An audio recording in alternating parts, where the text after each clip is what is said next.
What's up guys, we're back with another OKestWeekly update where we cover all things handheld gaming. We've got another loaded week of updates across the board to go over today. We'll cover updates and speculation for the ROG Ally, rumors of a new PlayStation handheld, campaign updates from AYANEO and GPD, a beta testing opportunity from OneXPlayer, and an update on the ongoing AYN Loki situation. If you enjoy these videos, do the OKS thing and boop that like button, and if you're new here to the channel, subscribe down below. Alright, let's jump into it. We'll start things off with the ROG Ally. So the ROG Ally is actually a thing, it's not an April Fool's joke. That's the kind of person to say I told her so, but you know what? I told her so. I told her so. Now that I got that out of my system, let's move on to the updates. So aside from learning that it's a real device, we did learn a few things. There was two different videos, one from Linus Tech Tips and another one from Dave2d, as well as an article from Insider Gaming where there was a potential leak for the price. Before we go into the content from the videos, let's talk about that leak that came out. So of course, being a leak, take this with a grain of salt. We don't know if this is for sure until it's been confirmed, but they talked about two different variants of the device. There's a 512 that was going for $649 USD and a 1TB that was going for $899. Now, if these prices are true, this puts the 512 model right alongside the 512 Steam Deck, which is very impressive to say the least.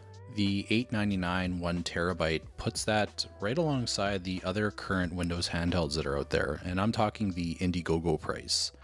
So these prices are very competitive. I'm not fully sure how they're going to pull it off or make a profit on it, but if these prices are true, they've definitely got a lot of people interested, myself included. But only time will tell once they actually announce what the prices are. So let's move on to the videos. So we did learn a few things about the device. We learned that there was a fingerprint login. It's attached to the power button. You just press your finger and it'll log you into Windows. There's a USB-C port that is not Thunderbolt 4. And that is situated right inside of that proprietary connection that we see in the video where they plug in the eGPU. The SSD is a 2230 size SSD, so upgrading it's going to be similar to the cost that you'd get with the Steam Deck.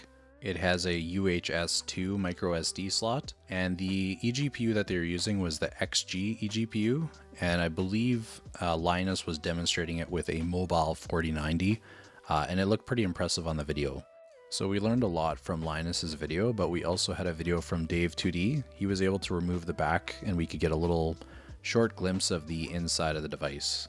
He was also able to show us the analog sticks, which looked to be using the old potentiometer style. But the good news is it looks very similar to the AOK Zoe sticks, which are Hall effect, which means that if they don't go with Hall effect, we can probably just upgrade it ourselves. So early in the week, we had some rumors that Sony was going to be creating a new handheld device. So the PS Vita 2? Well, maybe not. We got another update later in the week that the device is apparently codenamed the Q Lite, and it's a streaming device that connects to your PlayStation 5, and you can stream games at 1080p 60.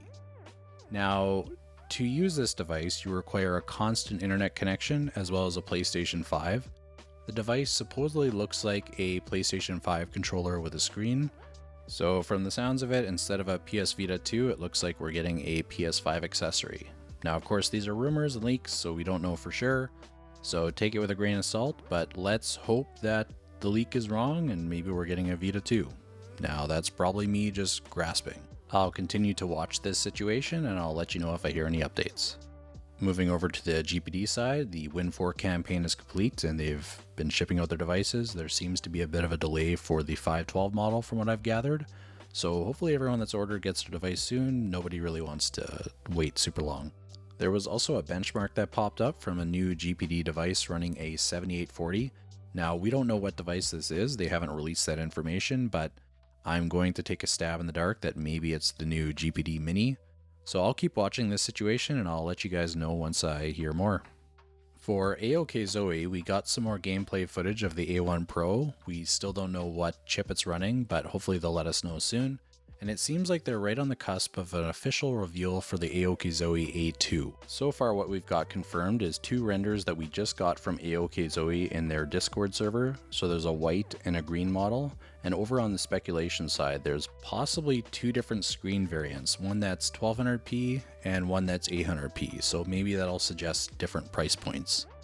At this point we don't know though, we're just speculating. Looking at these 2 renders, it looks like they've gone with quite the redesign and possibly a bezel-less screen. So once I hear more, I'll keep you guys up to date. As soon as I finished editing my video, there was actually another article that came out, so I decided to include it. This is from videocards.com. So it appears to show that the A1 Pro is actually running the 7840U chip. Now this is coming from some Geekbench listings that showed up that actually named the motherboard AOK Zoe A1 Pro. So although it's not officially confirmed from AOK Zoe, at this point it seems fairly obvious. There seems to be a 20 to 25% increase in performance. And if you take a look at the scores, you can see the multi-core and the single-core scores versus the 6800U. So yeah, we'll have to see how this actually plays out when the device comes out, and hopefully this translates to better game performance. Now I think that's it for AOK Zoe. We'll see if I get another article before I finish publishing. Over at OneXPlayer, we've got a beta tester program that they're going to be running for a new variation of the OneXPlayer 2. Looks like they're going to be setting up an Intel 13th gen chip. So I'm looking at their official Twitter, and there's a link for anyone that's interested to sign up. I'm going to drop it in the video description and check it out if you're interested. We're also waiting to hear for updates on the OneXFly that hopefully are coming sometime this month. I'll keep you up to speed once I hear more. For AYANEO this week, we had the AYANEO Air Plus campaign go live.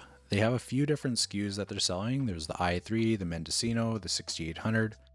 There's a little bit of controversy around the lower end SKUs. Originally there was a different price posted in the Discord, but due to the cost of the chips going up since the original announcement, they've needed to increase the price from what they originally planned, according to AYANEO. However, they did honor the price for 200 units, 100 units of the i3 and 100 units of the Mendocino posted at the original price. So for those that were lucky enough to get it, they got a massive discount. For those interested in checking out this device, I'll leave the Indiegogo link in the video description. One last piece of news for AYANEO is actually my Neo 2 is almost here, finally. So expect some AYANEO 2 videos coming out shortly from me. I wanted to give an update on the AYN Loki series. Now, I've been following the Loki Max since it was first announced. It was actually originally the device I was going to buy. I've obviously since bought other devices. But anyway, here's an update that I've got from their Discord from March 25th. So it seems that the Loki series are in fact moving forward. They've completed the 100 watt power delivery charger. They have chosen a factory to produce their LCD screens.